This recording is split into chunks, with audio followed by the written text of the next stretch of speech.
you step by step on how to cancel your TurboTax Deluxe subscription. First, open your web browser and go to turbotax.intuit.com. Once you're on the homepage, click the Sign In button in the top right corner and enter your login details. After logging in, navigate to the Intuit account section. This is where you can manage all aspects of your account, including subscriptions.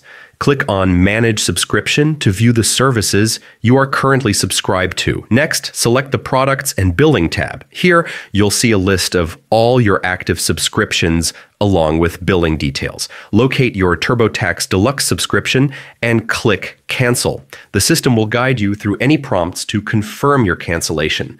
Before finalizing, it's a good idea to download any important tax documents or returns, as access may be limited once the subscription is canceled. And that's it.